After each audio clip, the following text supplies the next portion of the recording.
হরে কৃষ্ণ। শুভ সকাল। ভগবান শ্রীকৃষ্ণ বলেন, কর্মফল থেকে কেউ পালাতে পারে না। আজ হয়তো তুমি কাউকে কাঁদিয়ে হাসতে পারো, কারো ক্ষতি করে সুখী অনুভব করো, কিন্তু সনাতন ধর্ম বলে কর্মফল কখনো হারিয়ে যায় না। আজ হোক বা কাল তা ফিরে আসবেই। এই জন্মে না হোক পরজন্মে কর্মফল তোমাকে ভোগ করতেই হবে। সাময়িক কাউকে কাঁদিয়ে খুশি হওয়ার কোনো কারণ নেই। সনাতন ধর্ম বলে, তুমি সর্বদাই কাউকে খুশি রাখলে ভবিষ্যতে তুমি নিজেও খুশি থাকবে। কাউকে ক্ষতি করে কারো চোখে বিনা কারণে জল এনে তুমি কখনোই ভালো থাকতে পারবে না। ঈশ্বর কখনোই ছাড় দেয় কিন্তু ছেড়ে দেয় না।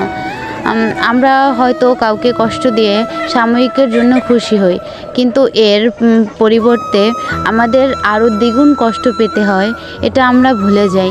তাই সবাইকে বলবো, ঈশ্বরের নাম নিন, সবার উপকার করার চেষ্টা করুন।